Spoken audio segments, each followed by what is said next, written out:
I sit alone in my parked car outside Wilson's funeral home, my trembling hands clutching my phone. The screen blurs through my tears, but the message exchange still glares at me like an open wound. My text: Sophie passed. Funeral in 3 days. Emily's one-word reply: okay. Not I'm so sorry. Not I'll be there. Just okay. My phone rings, startling me. Mom's name flashes on the screen. After hours of silence, now she calls. I press the speaker button, unable to trust my voice against my ear. Sarah, her voice fills the car, too bright for what this day holds. I'm here, I whisper. Honey, about the funeral. She pauses, and something in that hesitation sends ice water down my spine. We can't come. We already promised to help Emily with her housewarming party. The words hang in the air. My mind refuses to process them at first, as if they're spoken in a foreign language. Her housewarming party, I repeat, not a question, a statement of disbelief. It's been planned for weeks, Mom continues, her voice taking on that familiar defensive edge. You know how important this house is to her. More important than Sophie? More important than my daughter's funeral? My child is dead. The words scrape my throat raw. And we're very sorry about that, Mom says, her tone suggesting an inconvenience rather than a tragedy. But Sophie wouldn't want us to disappoint Emily. You know how sensitive she is. The memory crashes over me. Sophie in her hospital bed, just 1 week ago, frail, yet somehow still radiating that stubborn light of hers. Her small fingers worked colored pencils across paper, creating cheerful drawings for the nurses who'd become like family. Miss Sadie likes purple unicorns, she told me seriously, her tongue caught between her teeth in concentration. And Dr. Miller needs a rocket ship because he told me his son loves space. That same day, the doctor had mentioned possible remission, the first hopeful words in months. I'd stepped into the hallway, fingers shaking as I dialed Mom's number to share what felt like the first breath after drowning. That's nice, honey, Mom had said, distracted, the clinking of glasses in the background. I'm helping Emily pick out curtains for her new house. The blue ones make the living room too dark, don't you think? I'd murmured something vague and turned back to Sophie, to what mattered. And then came that night, the beeping machines at 2 a.m., the sudden shift in energy as nurses rushed in, the terrible certainty in the doctor's eyes. At 2:20 a.m., I held my daughter's small hand as she slipped away. The machines went silent. The room emptied, except for that hollow absence where Sophie's laugh should have been. I sat there for hours, unable to move, unwilling to release her hand because then it would be real. When morning light crept through the blinds, a nurse, Abby, with her purple unicorn pen, placed a gentle hand on my shoulder. Would you like me to call someone for you? She'd asked. But there was no one, not really, just me. I don't understand, I say now into the phone. This is your granddaughter's funeral, Mom sighs. Sarah, you're being dramatic. Sophie was sick for so long. You've had time to prepare.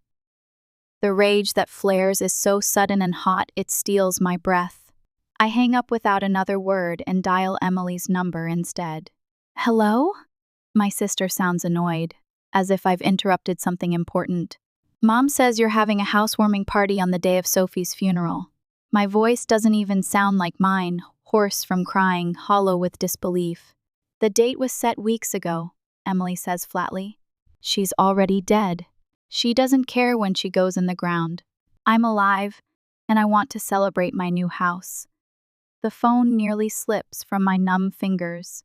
I think of Sophie just months ago, flipping through old photo albums, pointing at pictures of Grandma's house where Emily now lives. If Grandma's house can make someone happy, she'd probably like that, right? Sophie had asked, wise beyond her years even then. I hang up without speaking. What words could possibly answer such cruelty? I stare at the funeral home entrance, its dignified columns and dark wooden doors. Inside, they're preparing my daughter's body while her own family prepares for a party. What kind of family? I whisper to the empty car. chooses a housewarming party over their own flesh and blood's funeral. The question hangs unanswered as determination slowly replaces the grief on my face. My hands stop trembling. I reach for my phone again, but this time I dial a different number. Hello, is this the police department? I'd like to report unauthorized use of my property. The weight of my funeral clothes hangs heavy as I sit across from James, my grandmother's lawyer for 30 years. His office smells of old books and coffee, a familiar comfort in a world suddenly devoid of any. My black dress still carries the scent of lilies from Sophie's service. "I'm sorry to drag you here today of all days, Sarah," James says, his glasses slipping down his nose as he shuffles through a manila folder. "But after your call, I pulled your grandmother's documents immediately." I nod, my throat too raw for words. 4 hours ago, I watched them lower my daughter's casket into the ground. Alone. Here it is. James slides a document across his mahogany desk. "The deed to your grandmother's house is still in your name. The transfer to your sister was never finalized." The words hit me like a physical blow. That can't be right. I gave Emily the keys last year. Giving keys isn't the same as legal transfer. James taps a finger on the document. "According to my records, you said the paperwork could wait." A memory surfaces Mom and Ted, my stepfather, sitting at my kitchen table 3 weeks after Grandma's funeral. Their voices urgent, insistent. "Emily needs a fresh start after that messy breakup," Mom had said, stirring her tea with quick, nervous movements. "You know how much she loved that house. It should stay in the family," Ted added, his tone reasonable, practiced. "You've got your place. Emily has nothing."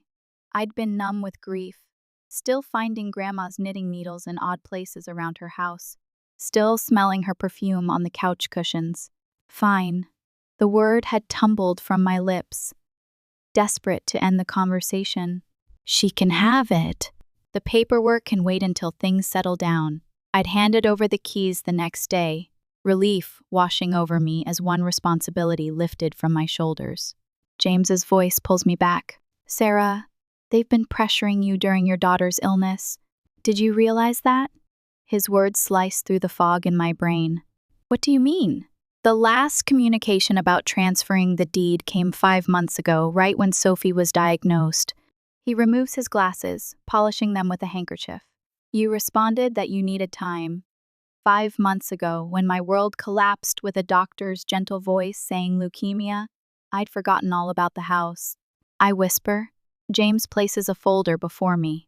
"You asked me to gather your financial records too." My hands tremble as I open it.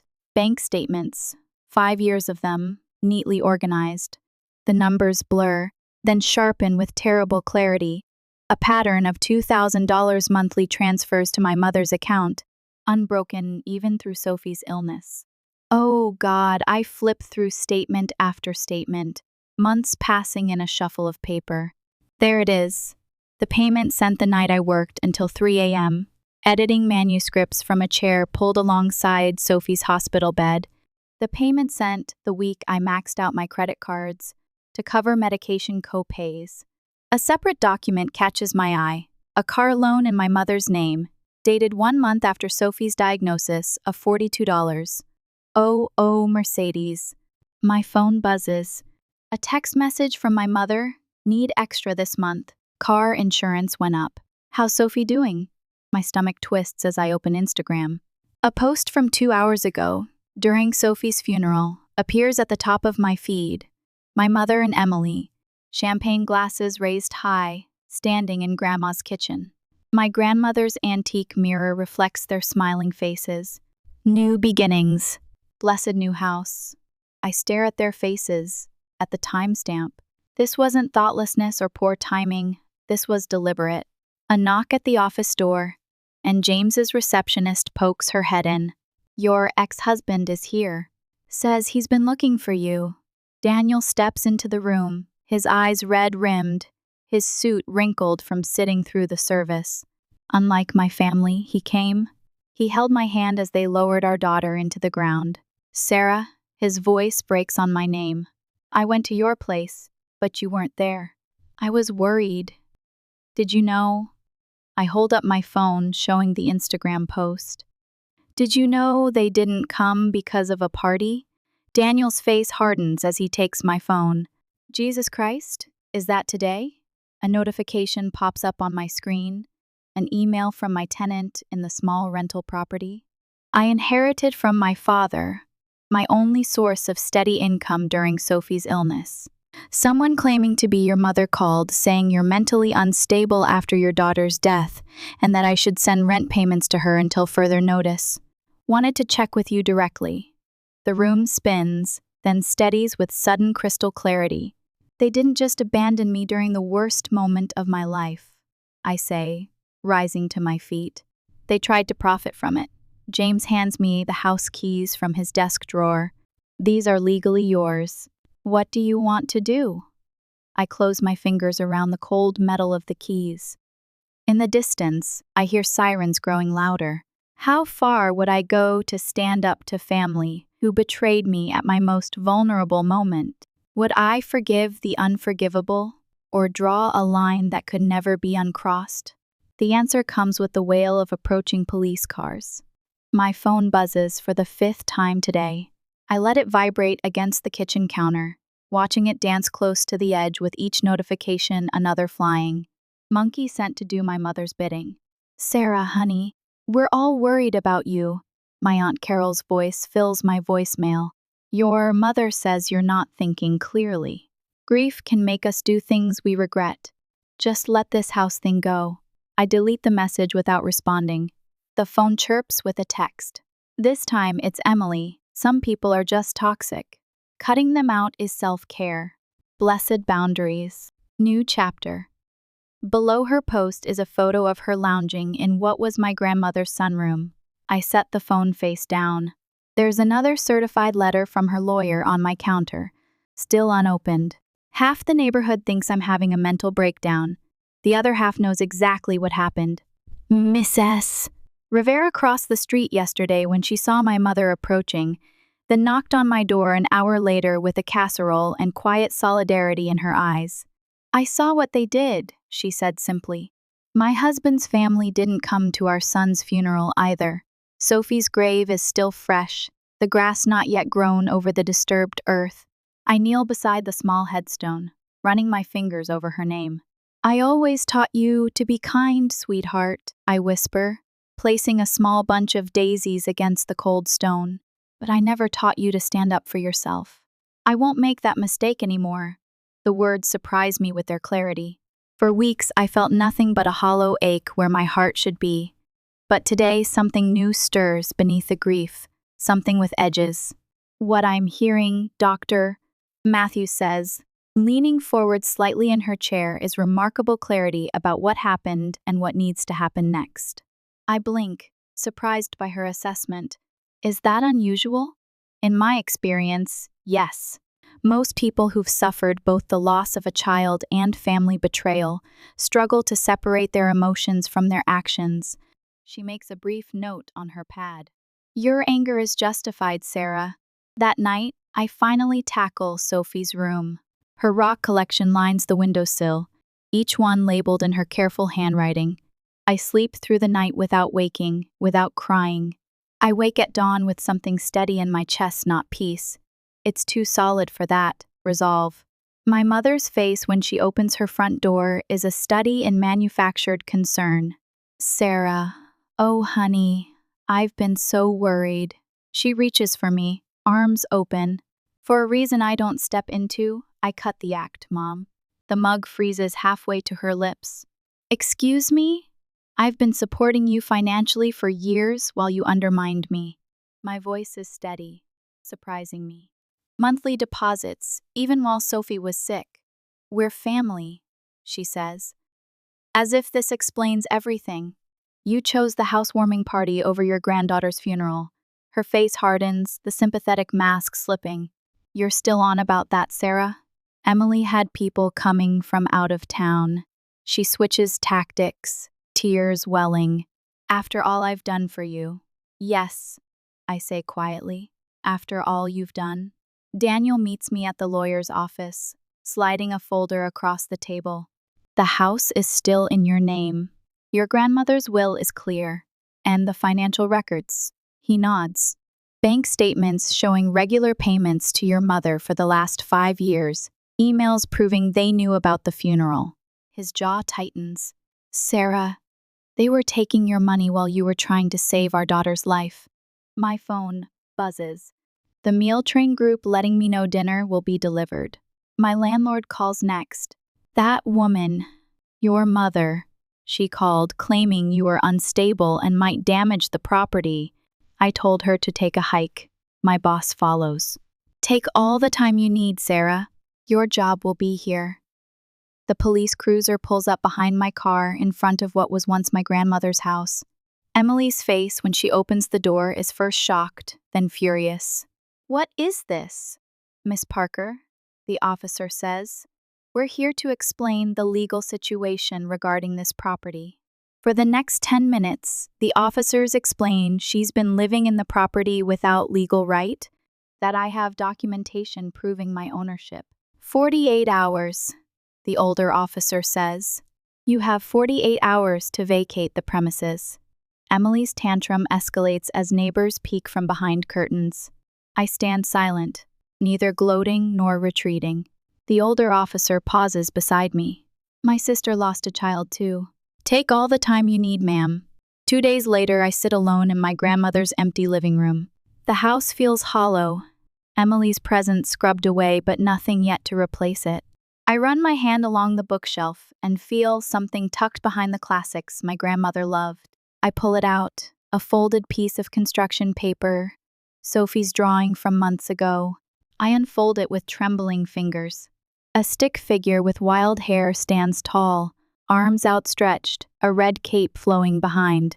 Mommy is scrawled across the top in Sophie's handwriting a superhero. Tears come again, but different this time. Not the drowning waves of grief, but something cleaner, sharper. I won't just survive this, Sophie, I whisper, pressing the drawing to my chest. I'll show you what strength really looks like. The security company van pulls away from the curb. 4 cameras now watch over the property, one at each corner. The technician's words echo in my head. The cameras upload to cloud storage. Nothing can be deleted. At the bank, I cancel the automatic payments to my mother's account. 5 years of monthly support ended with a signature. Daniel emails me the last piece of evidence. Screenshots of our group chat the day. Sophie died. My message announcing her passing. Their read receipts. The timestamp showing they'd seen it, known about the funeral, chosen the party anyway. This should be enough, he writes. They can't deny they knew. It's nearly midnight when my phone buzzes with a text from my neighbor across the street. You need to come quickly. Something's happening at the house. I open the security app on my phone. The night vision camera shows Emily's car parked halfway up the driveway, headlights off. She moves toward the back door, something in her hand catching the moonlight. The sound of breaking glass comes through the speaker, a window shattering. My hand doesn't shake as I dial 911. My voice doesn't waver as I explain the situation. And when I grab my keys and head for the door, my face shows only determination. They've taken enough from me already. They won't take anything more. The security footage plays on my phone screen in crisp, undeniable clarity as I stand on the sidewalk, watching 2 police officers approach my grandmother's house. Emily's red Toyota is parked crooked in the driveway, half on the grass. Ma'am, the older officer, Williams, according to his nameplate, gestures toward the house. You said this is your property? I nod, handing him the property deed. Yes, it belonged to my grandmother. I'm the legal owner. The sound of shattering glass cuts through the night air, followed by muffled cursing. Stay here, Officer Williams says, his hand moving to rest on his holster. I remain by the patrol car, my body tense but my mind remarkably clear. The security camera app on my phone continues recording, capturing every moment. The front door flies open. Emily stumbles out, a baseball bat dangling from her right hand. When she spots me, her face contorts from surprise to rage. You called the cops on your own sister? She lunges forward, but Officer Williams blocks her path. "Ma'am, drop the bat now." She hesitates, then lets it clatter to the porch. "This is ridiculous. This is my house." Actually, I step forward, my voice steady. "It's not. And the security cameras I installed last week show you breaking the front windows with that bat." Emily's mouth drops open. Her eyes dart to the small camera mounted under the eaves. "I want to press charges," I tell Officer Williams, "for vandalism and breaking and entering. This is now a criminal matter." "Ma'am," he informs Emily as his partner reads her rights. Mom shows up at my apartment the next morning, her eyes red-rimmed, clutching her purse against her chest like armor. I don't invite her in. "Sarah, honey, this has gone far enough," her voice wavers. "Families need to stick together. I forgave when you missed Sophie's school plays. I drew the line at missing her funeral for a housewarming party." She reaches for my hand. I step back. Sophie wouldn't want this division in the family. She was such a sweet girl. "Don't," my voice drops to a dangerous whisper, "don't use my daughter's name to manipulate me." Something shifts in her expression, the motherly mask slipping to reveal the calculation beneath. Her eyes narrow. "You've always been difficult, so sensitive." Her voice hardens. "Emily could lose her job over this. Is that what you want?" What I wanted was for my mother to hold my hand while my daughter took her last breath. I lean against the door frame. What people want and what they get are often different. By afternoon, Emily's edited video is circulating on Facebook. She's cut together security footage from my cameras, carefully omitting the part showing her swinging the bat. Comments pile up beneath it, mostly family members expressing outrage at my cruelty to my homeless sister. I don't respond, don't defend, don't explain. Daniel calls me after seeing it. "Your cousin Mark asked if I'd seen what Sarah did?" I set him straight about what really happened at the funeral. "You didn't have to do that. Someone should tell the truth." He pauses. "Anyone who was at Sophie's funeral knows that." By evening, 3 mothers from Sophie's school have commented with eyewitness accounts of the empty seats in the front row seats reserved for family who never came. Sophie's oncology nurse shares how she sat with me during those final hours when no one else came. The truth emerges without my intervention, like water finding its way downhill. My lawyer calls on Thursday. "The cease and desist letters have been delivered. Both your mother and sister are legally prohibited from posting about you on social media now. Thank you." There's something else. The community foundation called. They want to establish a children's cancer research fund in Sophie's name. They've already raised $112,000. My throat tightens. I didn't know. Apparently Daniel helped organize it. She pauses. "Oh, and I've been getting calls from several people offering character references for you, your former neighbors, Sophie's teachers, even a church group that used to include your mother." I blink in surprise. "Mom's church friends? They saw the truth, Sarah. They're not supporting her version anymore." Later that day, my phone buzzes with a text from my neighbor. "You should check social media." Emily's employer responded. I find a statement from the county health department. "We are aware of the situation involving one of our employees. Miss Bennett has been placed on administrative leave pending investigation." My phone rings almost immediately. Mom's number. "Sarah," she sobs when I answer. "The church group is asking questions. Your father's sister saw Emily's video and called me." "Our family reputation, Mom," I interrupt quietly. "This isn't about reputation. Emily's been suspended. This is your fault." The old Sarah would have apologized, would have found a way to absorb blame. "No," I say simply. "This is about choices." After I hang up, 3 text notifications appear from relatives who previously condemned me. Uncle Jim simply reads, "I heard what really happened." "I'm sorry. Are you sure about this?" My lawyer slides the documents across her desk. "Once it's done, there's no going back." I pick up the pen, studying the bold type at the top of the page. Restraining order application. Sophie's voice echoes in my memory. Mommy, why do you always let Aunt Emily be mean to you? I never had a good answer for her then. I do now. Some bridges aren't meant to be rebuilt after they burn. I sign my name with steady hands. As I finish the signature, my phone chimes with a message from my stepdad. We need to work something out, Sarah. This has gone too far. Too far? That's what they call consequences. Not once has anyone mentioned Sophie's funeral, the empty chairs, the absence when I needed them most.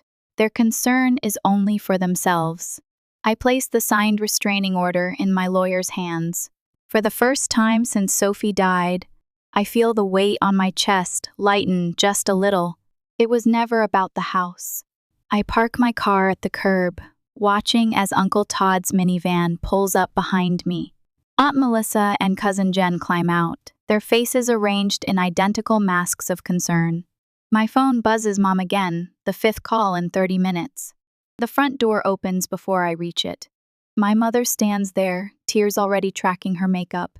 Sarah, honey, we've all been so worried. I step back, allowing them inside without a word. They file past Mom, Todd, Aunt Melissa, Uncle Dave, Cousin Jen, and Uncle Pete. No Emily, of course.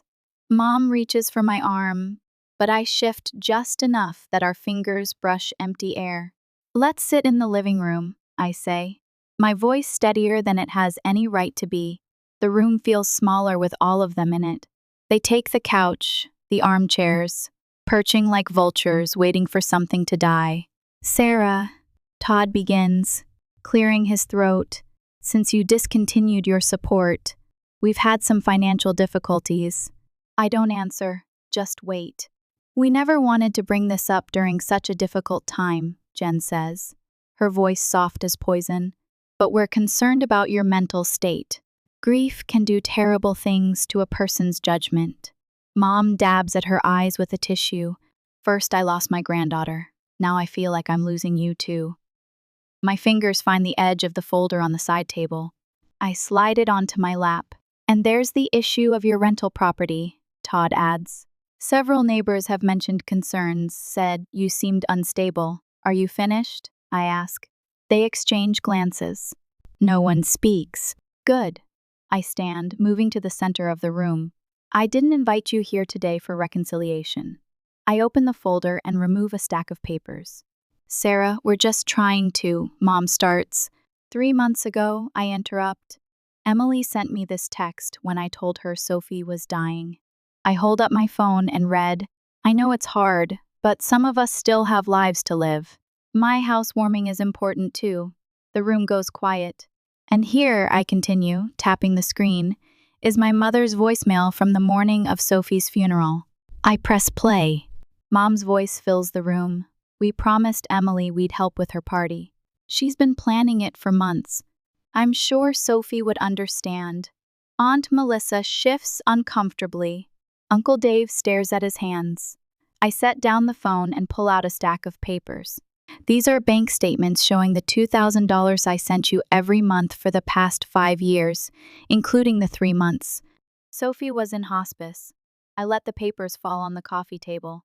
And here are my medical bills from the same period. Todd won't meet my eyes. Now, here's the security footage from 2 weeks ago. Emily breaking my windows.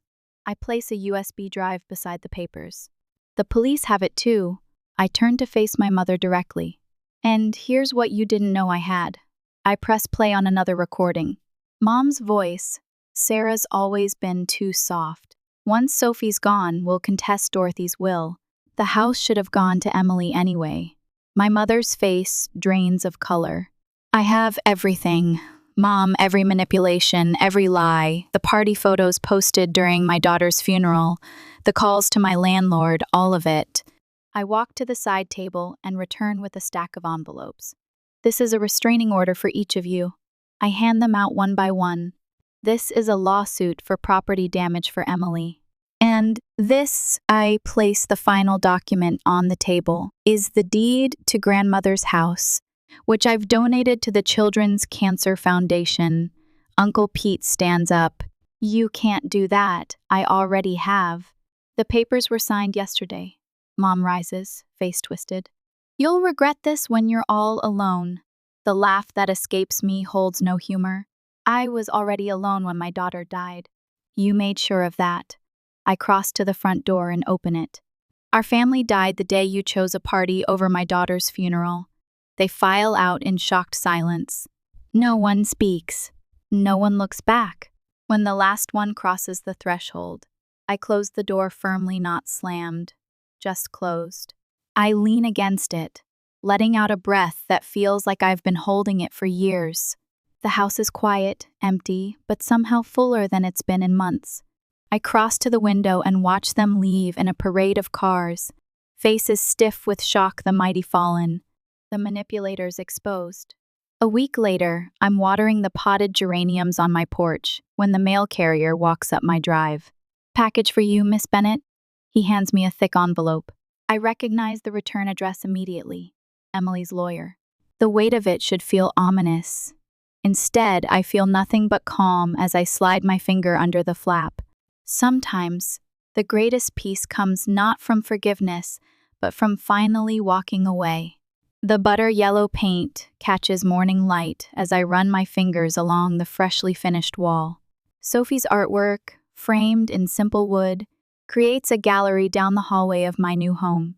The heaviness in my chest has transformed over this past year, not gone, but different, a companion rather than a crushing weight. My phone buzzes against the kitchen counter. Sarah, it's Daniel. I've been thinking about that support group idea. I cradle the phone against my shoulder while watering the potted marigolds. I've already drafted the mission statement. Of course you have.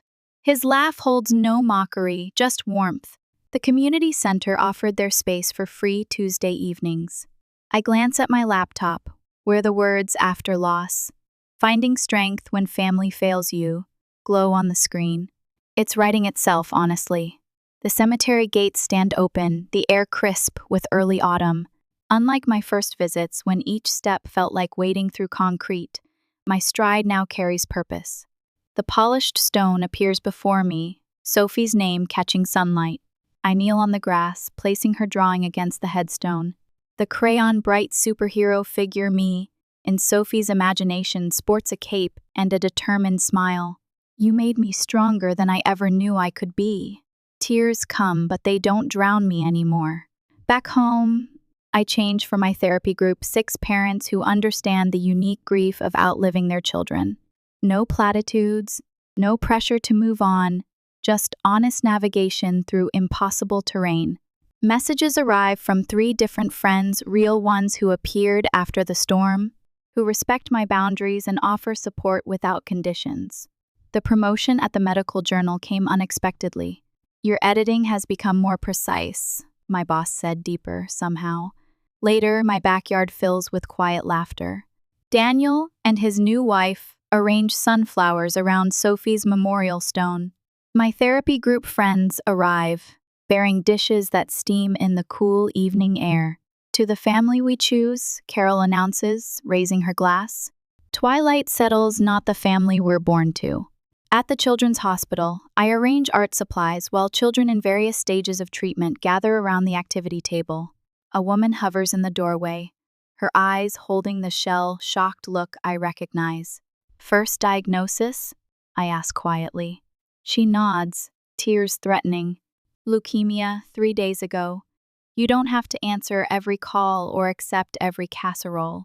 I meet her eyes directly. Protect your space. Some people will make this about them. Her shoulders drop slightly. No one said that. You made me feel less alone today, she whispers before leaving. The certified letter arrives on a Tuesday, my mother's handwriting on the return address. I open it calmly, scanning paragraphs about her regret, her pain, her need for reconciliation. I file it away without response and return to my garden.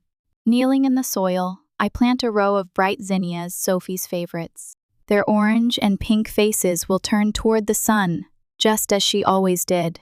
On the patio table, a stack of fresh manuscript pages catches the breeze. Building Boundaries, Protecting Your Peace, reads the title. Miss Sarah? A small voice startles me. Lily, the 8-year-old from next door, stands at the garden gate.